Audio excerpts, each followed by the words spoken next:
At for today's video nga guys, sa may Ortigas Center nga tayo gagala ngayon. Nag-birthday nga si manager kaya naman sinelebrate namin ang kanyang birthday dito sa may New Bay Vikings na matatagpuan nyo dito sa may The Podium dito sa may Ortigas Center. At ayun nga guys, first time nga lang din namin makatry dito sa may New Bay Vikings. Kaya guys, samahan nyo kami para makita nyo din ang may experience nyo dito sa may New Bay Vikings. At ito nga yung loob nila guys. Ayan, pagpasok nyo pa nga lang guys, makikita nyo talaga na napaka-elegante nung kanilang interior design dito guys. At nung time nga na pumunta kami dyan guys ay lunch buffet. At makikita nyo napakarami ring mga tao guys dito talaga. Kaya mas mabuti kung magpapareserve kayo pag pupunta kayo dito guys para ma-sure nyo nga guys na may mauupuan kayo. At ayun, simulan na nga natin ang pag-tour sa kanilang mga food na sinaserve dito. At ito nga guys, meron silang section dito na puro social na bread ang sinaserve. So ayan guys, marami kayong pagpipilian dyan guys.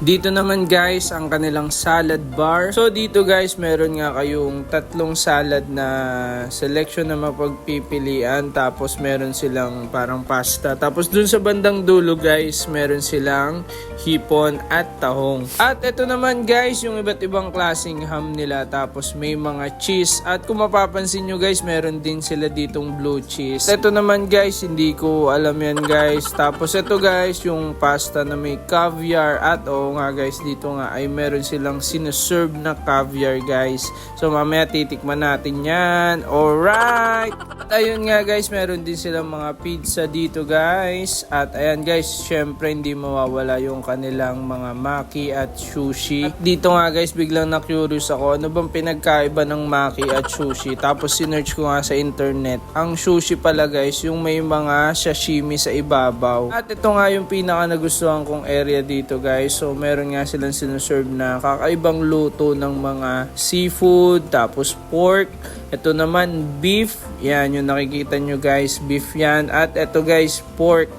Tapos yung kasunod, chicken. So, diba, kompletong-kompleto guys. So guys, di ko na inalam yung tawag dyan. Pero ang sarap talaga guys. Lahat yan tinikman ko guys. Pero lang dun sa pansit. At ang pinaka nagustuhan ko nga ay itong beef nila na parang ginawang pie. So, solid yan guys. At ito naman guys, yung kanilang tempura. Syempre, merong hipon. Tapos merong gulay. At ayan guys, meron ding mga dumplings na ginawang tempura. At ito naman yung sashimi section nila guys. So, ito naman, marami kayong side dish na mapagpipilian. Pero ang pinaka nagustuhan ko dyan guys, itong kinilaw na tuna. So dito nga guys ay makaka-order kayo ng fresh sashimi na tuna at salmon. So mag-order lang kayo dyan guys. So, syempre hindi mawawala sa kanila ang Filipino section. So meron silang kare-kare, meron silang, hindi ko alam yung isa guys. Totoo lang guys, sa dami ng pagkain dito guys, hindi ko na natikman lahat. So binidyo ko na lang guys para at least makita nyo. At ito guys, meron din silang hot pot dito. So mag-a-assemble lang kayo ng gusto nyong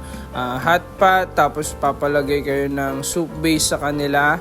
So maraming pagpipilian na pwede nyong ilagay na toppings. At ayan guys, tinry ko din yung soup nila dito. At nagustuhan ko yan guys yung soup nila. Solid yan guys. Yan yung unang kinain ko dito guys. Ito guys, punta naman tayo dito sa may Chinese section. So kaya ko nasabing Chinese section guys, gawa-gawa ko lang yon. Pero mostly kasi ng mga pagkain dito ay mga Chinese food. And guys, may fried rice, may pancit.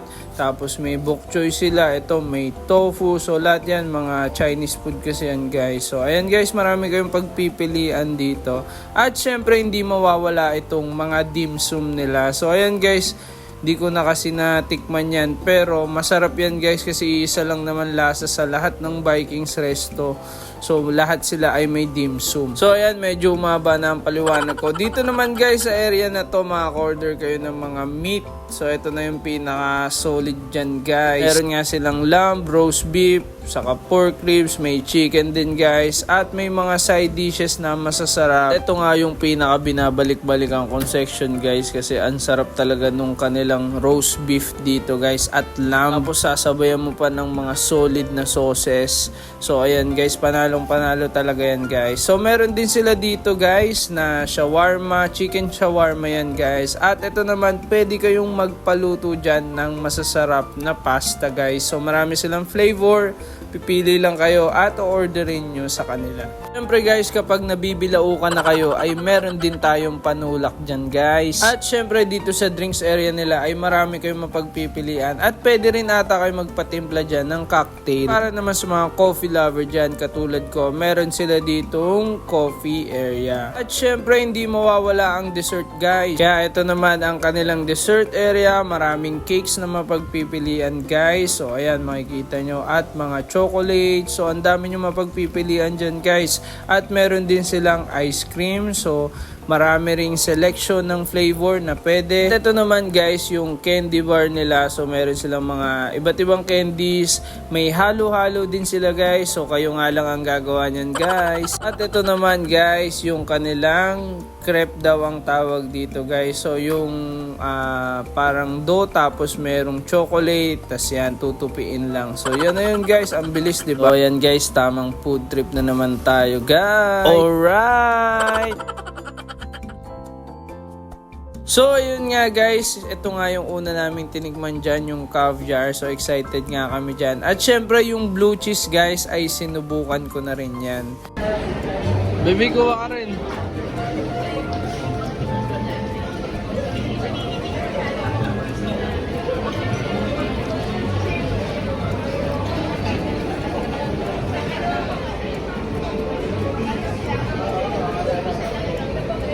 Ang lasa. Ano? Ang sarap? Ay, paano lang siyang maalat? Maalat? Sa'yo, baby. Baka yung cheese ang maalat. Yung cheese, chocolate yan. Alam mo, dito ka pa dumayo ng candy. Chocolate yan.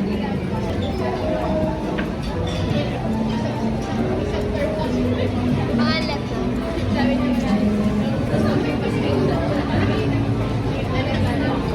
Para siyang ano, seaweeds. Naman, yung cheese na ano, na bulok. Yung blue cheese pala. Yun lang din ako makakatikim nito. Apoy muna. May amag. Apoy bulong.